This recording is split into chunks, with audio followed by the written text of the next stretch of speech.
최근에 극장가에는 좋은 기독교 영화들이 상영되고 있습니다. 기독교적 문화를 창달하기 위해서 이런 기독교 가치가 담겨져 있는 영화를 여러분이 가서 보는 것도 기독교 문화 창달에 기여하는 길입니다. 우리 주기철 목사님의 생애를 다룬 일사가고, 그리고 외국 영화지만 신은 죽지 않았다 2탄 같은 것은 그 영화 그 자체로도 굉장히 아주 우수하게 잘 만들어진 그런 영화이고 또 깊은 감동을 주는 영화입니다. 여러분의 가족들 또 목장 식구들과 함께 꼭 가서 한번 보았으면 좋겠습니다.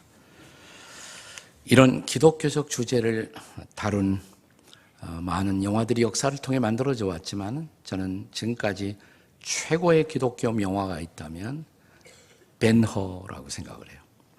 아마 동의하시는 분들이 많을 것입니다. 하지만 벤허의 어떤 장면이 가장 인상적이냐고 묻는다면 그 대답은 매우 다양해질 것입니다. 그만큼 이 영화는 매우 인상적인 장면들이 적지 않습니다. 어떤 사람은 벤허와 메살라의 그 숨막히는 전차 경기를 떠올리는 분들도 있을 것이고, 또 어떤 분은 벤허가 노예선에 타고 계속 노를 젓고 그때 일어났던 스펙타클한 해상 전투의 장면을 떠올리는 분도 있을 것입니다. 또 어떤 사람은 노예선이 파손된 후 바다에서 벤허가 로마의 사령관을 구출하는 그 장면을 생각하는 분도 있을 것입니다. 또 어떤 사람은 예수님이 십자가에 돌아가시는 바로 그 순간 벤허의 가족이었던 그 어머니, 그 여동생이 나병, 한센병에서 치유되는 극적인 장면을 떠올리는 분들도 있을 것입니다. 그런데 저에게는 이제 노예가 돼버린 벤허가 노예로 끌려가기 위해서 아마도 나사렛 마을을 지나가고 있었을 때 지나친 피곤, 그리고 타는 목마름으로 허덕이다가 쓰러집니다. 그때 누군가가 물을 주려고 할 때 노예들을 경비하는 군인이 그 표주박을 박차면서 물을 주지 말라, 저 사람에게는 No water for him 라고 말합니다. 벤허는 쓰러지면서 타는 목마름으로 헐떡일 때 그때 갑자기 그러면서 하나님 저 좀 도와주세요, Oh God help me 이렇게 외쳤을 때 갑자기 한 그림자가 그에게 다가옵니다. 그리고 표주박으로 물을 얼굴에 붓고 그의 타는 목에 갈증을 그 물로 채워주면서 그를 쳐다보고 계시던 그 한 사람의 모습이 강렬한 인상으로 제 마음속에 남아 있습니다. 그가 바로 나사렛의 젊은 목수, 우리의 구주이신 예수 그리스도였던 것입니다. 우리는 모두 인생을 살아가며 무엇인가에 목말라 하는 삶을 살고 있습니다. 인생은 근본적으로 목마른 인생입니다. 그런데 오늘 본문에서 우리가 함께 읽은 말씀 가운데 이사야 선지자는 자신의 하나님께로부터 받은 예언의 말씀을 그 당시 바벨론에서 포로로 살고 있던 자기 동족 이스라엘 백성들을 향해서 말씀을 전달하고 있습니다. 그때 이스라엘 백성들은 자기 민족의 정치적 회복에 목말라 하고 있었으며 또 그들 자신과 그들 자손의 불확실한 미래의 상황에 대해서 목말라 하는 삶을 살고 있었던 것입니다. 하지만 이사야 선지자는 하나님과 교통하면서 점진적으로 그 백성을 기억하시는 하나님, 그 백성뿐만이 아니라 만민 가운데 그의 자비와 그의 은혜를 베풀기를 원하시는 하나님을 깊이 만나게 됩니다. 그러면서 이 만민들을 향한 하나님의 구원의 초대, 은혜의 초대의 말씀을 전하게 된 것입니다. 이사야 선지자가 마침내 깨달았던 진리, 그것은 모든 인생은 목말라 하고 있다는 사실입니다. 자, 그래서 이사야 오늘 본문이 시작되는 55장 1절에서 이 목마른 인생들을 향한 하나님의 초대를 전달합니다. 우리 1절 한번 같이 읽겠습니다. 시작. 오호라 너희 모든 목마른 자들아 물로 나오라. 돈 없는 자도 오라. 너희는 와서 사 먹되 돈 없이 값없이 와서 포도주와 젖을 사라. 그렇습니다. 여기 모든 목마른 인생들을 향한 하나님의 자비로운 초대가 있습니다. 자, 그렇다면 인생의 목마름을 해결하는 하나님의 처방, 그 처방은 도대체 무엇일까요? 첫째로 목마름의 본질, 인생의 목마름의 본질을 먼저 우리가 이해하실 필요가 있습니다. 우리는 일반적으로 인생의 목마름이라는 것을 세속적이고도 본능적인 그 어떤 것, 그 무엇으로 이해할 수가 있습니다. 아마도 대표적인 인간이 가진 목마름이라는 것은 성에 대한 목마름, 돈에 대한 목마름, 그리고 권력에 대한 목마름, 섹스, 머니, 파워. 우리는 이번 한 주간도 이 권력에 목마른 사람들의 행렬을 계속 보게 될 것입니다. 그러나 그 권력을 자기 자신이 아니라 백성들을 위해서 사용할 수 있는 분을 기도하면서 여러분은 잘 선출해서 뽑아야 합니다. 우리는 한평생을 살아가면서 문자 그대로 성에 목말라 하고 돈에 목말라 하고 권력에 목말라 합니다. 그래서 내가 좀 더 나은 이성 상대를 만나면, 그리고 좀 더 많은 돈을 내가 소유하게 되면, 그리고 좀 더 많은 힘, 권력을 갖게 되면 내 목마름이 없어지고 나는 행복할 것이라고 기대합니다. 그러나 이사야 선지자는 오래전 본문 2절 말씀을 통해서 어떻게 증언합니까? 우리 2절을 같이 읽겠습니다. 시작. 너희가 어찌하여 양식이 아닌 것을 위하여 은을 달아주며 배부르게 못할 것을 위하여 수고하느냐. 자, 무슨 말씀이죠? 우리의 목마름의 본질이 세속적이고 본능적인 무엇으로 채워질 수는 없다는 것입니다. 아무리 더 좋은 이성을 만나도, 아무리 매력적인 상대를 만나도, 아무리 더 많은 돈을 소유해도, 그리고 더 많은 힘과 권력을 가져도 그것으로 인생의 목마름은 결코 끝나지 않는다는 것입니다. 그렇다면 인생의 목마름의 본질은 무엇일까요? 아마도 그 대답을 가장 잘 보여주는 성경 인물 가운데 샘플이 있다면 사마리아 여인일 것입니다. 남편을 5이나 바꾸었던 이 여인, 그래도 이 여인의 목마름은 해결되지 않았습니다.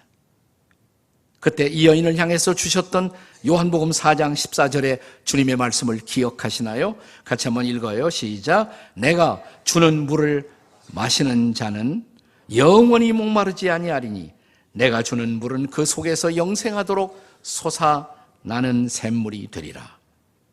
여기서 예수님은 목마름의 본질이 육적인 것이 아니라 영적인 것이고, 영원한 생수, 영적인 것이다 이 말이에요. 또 내적인 것이다. 이것은 밖으로부터 오는 무엇으로 채워지는 것이 아니라 내 안에서 솟아날 수 있어야 한다는 것입니다.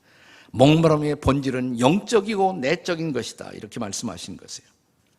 우리 주님 예수 그리스도가 제공하는 영생의 생수, 우리가 그 생수를 받게 되면 이제 그 생수는 내 안에서 솟아오른다는 것, 내적으로 진정한 만족을 경험할 수가 있다는 것입니다.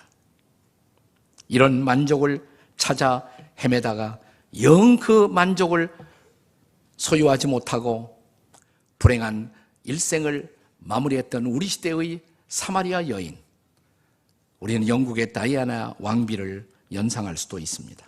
그녀는 생전에 머리 손질에만 한 해에 $5,400를 썼고 몸매 관리와 의상 구입에만 연간 $87만, 한화로 7억 5천만 원을 사용했고, 그녀가 갖고 있는 왕비라는 지위에도 불구하고 그는 5번씩이나 자살 기도를 했고 거식증에 시달리며 끊임없이 자기의 남편과 상관없이 애인을 몇 사람이고 계속 바꾸어 갔던 것입니다. 영락없는 우리 시대 사마리아 여인의 모습이 아니겠습니까? 하지만 그 무엇으로도 만족하지 못하고 결국 그녀의 인생의 마무리는 불행한 엔딩이었습니다. 그녀가 몰랐던 것, 생의 목마름의 본질, 내가 왜 목마른지, 무엇으로 채워질 수 있는지 그 목마름의 본질을 이해하지 못했다는 것입니다. 그러나 성경의 시편 기자는 벌써 오래전에 이 목마름의 본질을 알고 있었습니다. 자, 시편 42편 1절의 말씀을 한번 같이 읽겠습니다. 시작. 하나님이여 사슴이 시냇 물을 찾기에 갈급함같이 내 영혼이 주를 찾기에 갈급하나이다. 내 영혼이 무엇 때문에 목말라 한다고요? 주를 찾기에, 주님을 찾기에 갈급해하나이다. 그렇습니다. 인생의 목마름의 본질은 섹스도 아니고 머니, 돈도 아니고 파워, 권력도 아니고 우리의 목마름의 본질은 하나님을 향한 것, 하나님을 찾기에 갈급하다고. 그리고 하나님의 아들이신 구주이신 그리스도를 향한 것, 목마름의 본질은 이렇게 영적인 것이라는 사실을 이해할 필요가 있습니다. 목마름의 해갈을 원한다면 사랑하는 여러분, 두 번째로 우리는 하나님의 말씀의 경청이 해갈의 시작이다. 이것을 이해하실 필요가 있습니다. 오늘의 본문에서 이사야 선지자는 그러나 이런 목마름에 호덕이는 인생들에게 이 목마름을 해갈하기 위해서는 여호와 하나님 앞으로, 주님 앞으로 와야 한다고, 그리고 그의 말씀을 경청해야 한다라고 말합니다.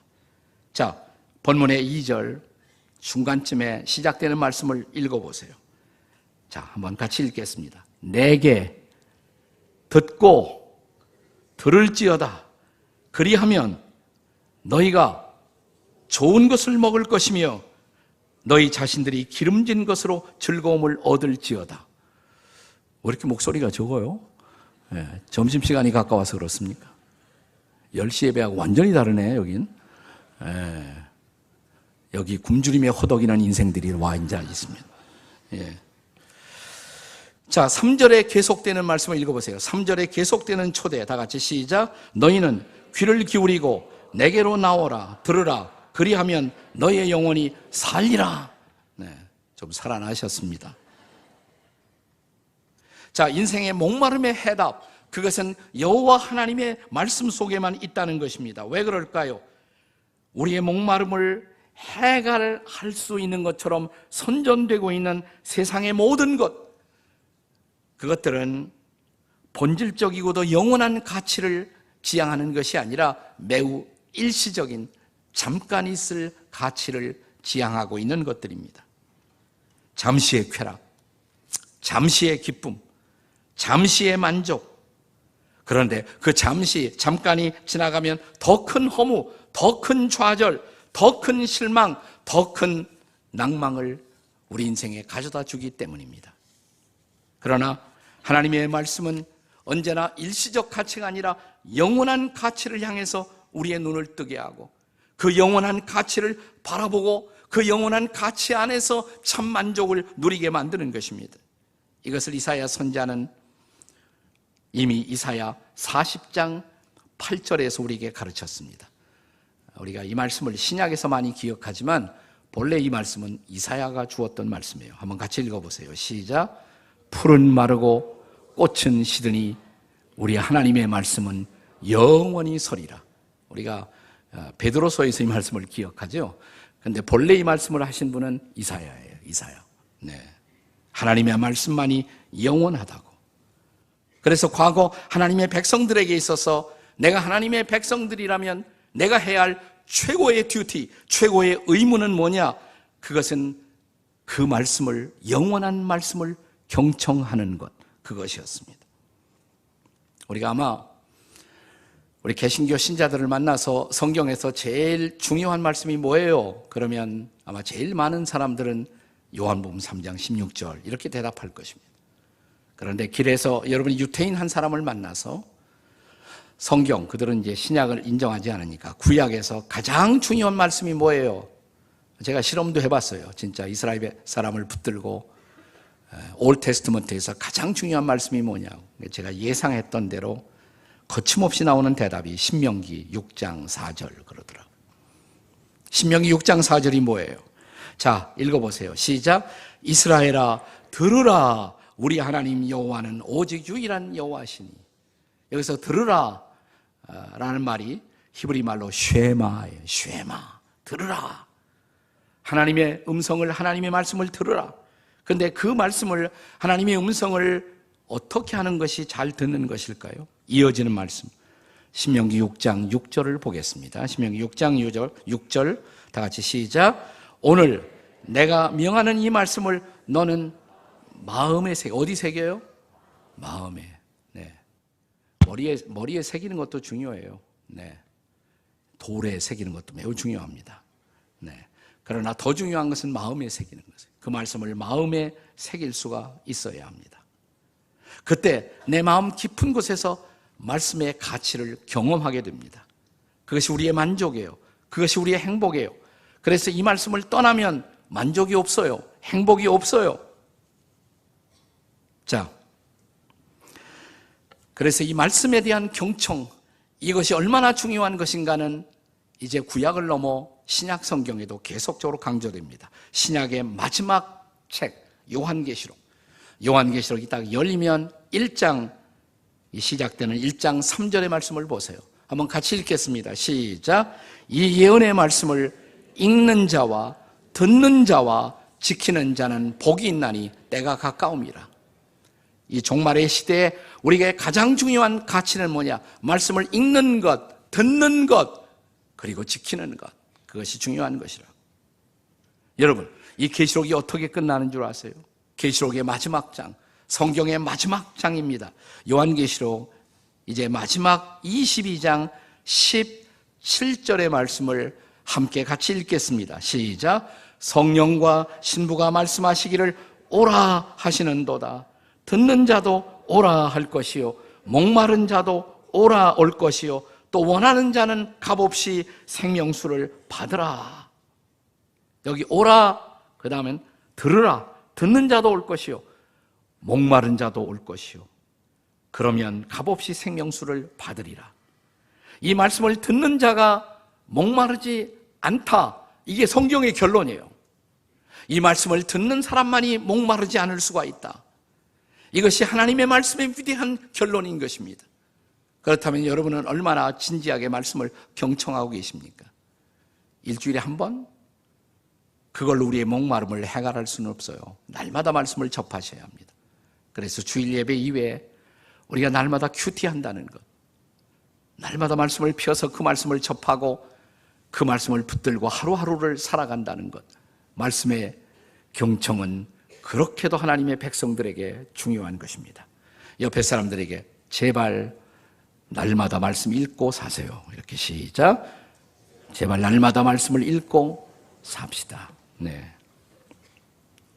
우리가 정말 우리의 목마름을 해결하기 위해서 우리에게 필요한 처방, 마지막 세 번째는 이사야 선지자의 대답입니다. 다윗과의 영원한 언약, 거기에 바로 목마름의 해답이 있다고 말합니다. 다윗과의 약속, 그 속에 인생의 목마름에 대한 정답이 있다고 말합니다. 자, 여기 3절에서 이제 이사야 선지자는 저와 여러분을 영원한 언약의 자리, 약속의 자리로 초대합니다. 네. 거기에 하나님의 놀라우신 은혜가 우리를 기다리고 있어요. 자, 읽어보겠습니다. 3절입니다. 시작.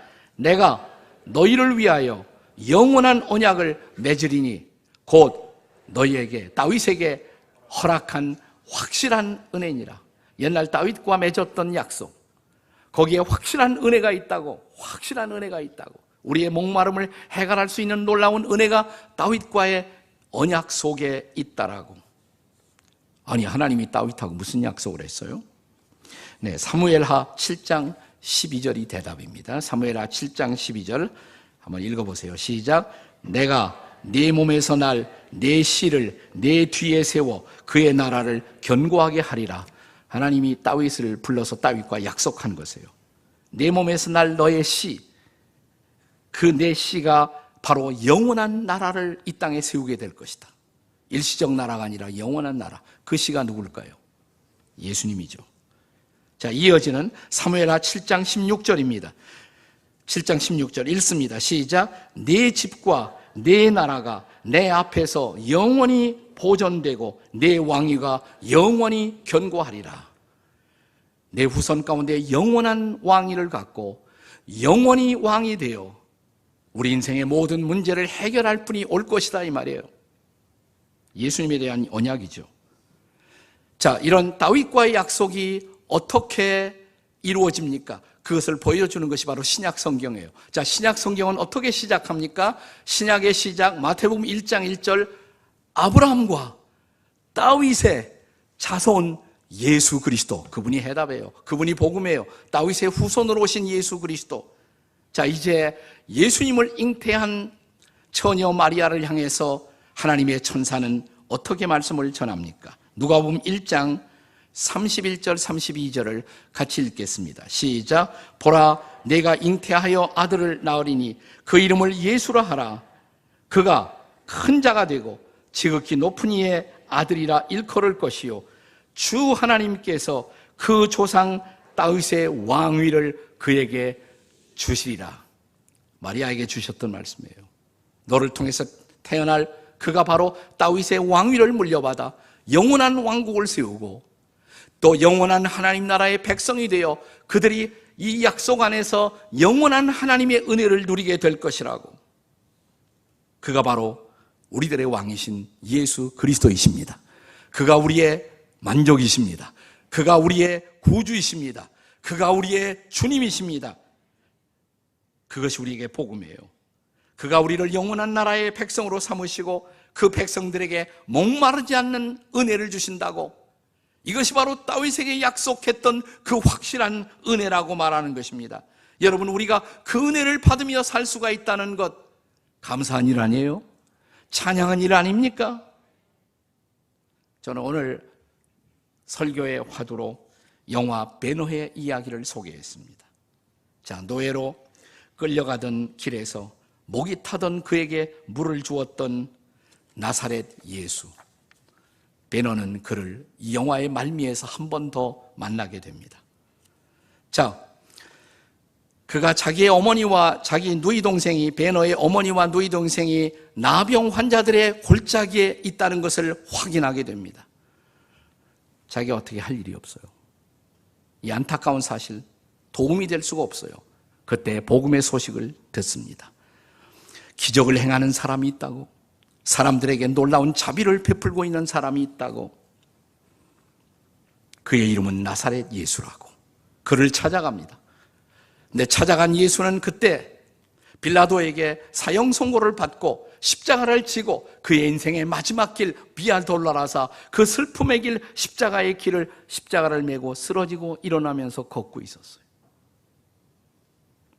베너는 저분이 기적의 사람이란 말이지, 저분이 사람들을 고치는 사람이란 말이지, 근데 저분이 왜 저렇게 쓰러지며 십자가를 지고 저 길을 가고 있는가 보니까 그분이 너무 안타까운 모습이에요. 쓰러지는 그에게 다가가서 자기가 가지고 있던 물을 내밀었어요. 그때 그의 눈길과 베너의 눈길이 마주치면서 소스라치게 놀랍니다. 바로 그분이 오래전 자기가 노예로서 길을 갈 때 자기 표주박에 물을, 목을 적셔주었던 바로 그분이라는 사실 앞에 베너는 놀랍니다. 그리고 잠시 후 그분이 십자가 골고다의 언덕에서 십자가에 달린 채 그가 마지막 기도를 하는 그 음성을 듣습니다. 아버지여, 저들을 용서해 주옵소서. 그 십자가에서 자신을 위해 기도하지 않고 자신을 못 받고 있는 사람들을 용서해 달라고 기도하던 그 예수님의 기도 소리를 듣는 바로 그 순간 자기 마음속에 있었던 메살라에 대한 복수심, 그 복수심이 갑자기 사라지는 것을 느낍니다. 그리고 놀라운 형언할 수 없는 어떤 사랑이, 은혜가 마음속에 부어지는 것을 느낍니다. 그의 목마름이 해갈되는 놀라운 순간이었어요. 저는 지난 4월 동안 필리핀 세부에서 우리 한국 선교사님들 104분을 모시고 치유 세미나를 인도했습니다. 마지막 시간에 우리가 간증을 같이 나누었습니다. 그때 한 분이 공개적으로 이런 간증을 했어요. 자기는 어쩔 수 없는, 피할 수 없는 어떤 사정과 이유 때문에 자기 아내와 더불어 이혼을 하게 되었다고. 그 후에 남편을 사별했던 한 여자분을 만나서 재혼을 하게 되었다는 것입니다. 근데 그 과정에서 자기에 대해서 정확하지 않은 잘못된 소문들이 퍼지기 시작했다고. 그건 뭐냐면 이혼도 안 하고 또 다른 여인과 다시 산다는 소문이 돌면서 그는 결국 선교사 직분을 파직받게 됩니다. 결정적으로 자기에게 악의에 찬 유머를 퍼뜨리고 선교사직을 박탈하게 만들었던 사람들 알아보니까 한 3사람이 있었대요. 그 3사람에 대한 깊은 미움이 자기 안에서 자라나기 시작했습니다. 그가 비록 그리스도인이고 선교사까지 했지만 내가 살아있는 동안 저 3사람은 절대로 용서할 수 없다. 저 3사람만은 결코 용서할 수 없다. 이런 마음을 가지고 그는 살아왔었다는 것입니다. 그리고 기독교 집회도 별로 참석 안 하다가 이번에 제가 인도하는 그 집회에 참석을 했어요. 이분이 은혜를 받았습니다. 하나님의 깊은 사랑이 부어졌고 하나님의 용서하시는 손길을 체험하게 된 것입니다. 그리고 우리 앞에서 공개적으로 나는 절대로 용서하지 않겠다고 말했던 그 3사람에 대해서 오늘 공개적으로 여러분 앞에서 그 3사람을 용서하기로 결심합니다. 왜? 용서받기 어려운 죄인이 바로 나 자신이었는데 나를 용서하신 그분의 사랑, 그분의 은혜를 생각하니까 내가 그 3사람을 용서하게 된 것입니다. 한순간 자기 마음속에 오랫동안 틀어잡고 있었던 미움과 복수가 떠나가는 것입니다. 사랑과 용서가 임한 것입니다. 그의 목마름이 비로소 해갈되는 놀라운 순간이었습니다. 그 일을 하신 분은 바로 예수님이시죠.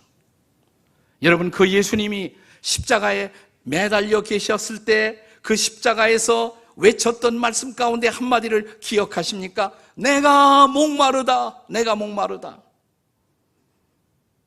그가 십자가에 달리신 이유, 우리의 목마름을 대신하기 위해서 그가 목마른 죄인이 되어 십자가에 달리신 것입니다. 그것은 우리가 목마르지 않도록, 우리가 목마름을 해결하고 새로운 인생을 살도록 그는 우리의 목마름을 대신해 그 십자가에서 그 고통과 그 형벌과 그 저주를 받으신 것입니다. 그는 이제 우리의 치유자가 되어 계십니다. 그분을 만나셨나요? 아니, 아직도 목마르신가요? 내가 예수 믿지만 아직도 목마르다고 느끼는 분 계십니까? 그렇다면 내가 그 예수님을 깊이 만나지 못했기 때문에, 그 사랑을, 그 은혜를, 십자가의 사랑을 더 깊이 만나지 못했기 때문에 아직도 나는 목마름에 허덕이는 인생을 살고 있는 것일까요? 그렇다면 오십시오. 다시 오십시오. 십자가 앞에 오십시오. 거기서 주께서 주시는 그 말씀을 경청하십시오. 그리고 그분과의 은혜 속에 들어가십시오. 그가 당신을 어떻게 사랑하시고 어떻게 용서하시고 어떻게 받아주시고 어떻게 품에 안아주시는지 그분의 놀라운 사랑을 다시 한번 경험해 보십시오. 그리고 이제 그분과의 사랑에 빠져보십시오. 그러면 내 안에 생수가 솟아날 것입니다. 그리고 우리는 이렇게 고백할 수가 있습니다. 우리는 이렇게 노래하게 될 것입니다. 주님, 우물가의 여인처럼 저도 구했습니다. 헛되고 헛된 것들을 구했습니다. 그런데 그때 주의 음성을 제가 들었습니다. 내 샘에 와서 생수를 마시라고. 그래서 저 기도합니다. 주님 앞에 무릎 꿇고 기도합니다. 주님, 저를 채워주십시오. 저의 잔을 높이 듭니다. 하늘 양식으로, 세상의 것이 아니라 하늘의 양식으로 채워주십시오. 넘치도록 채워주소서. 그 은혜가, 그 사랑이 임하는 오늘이기를 주의 이름으로 축복합니다.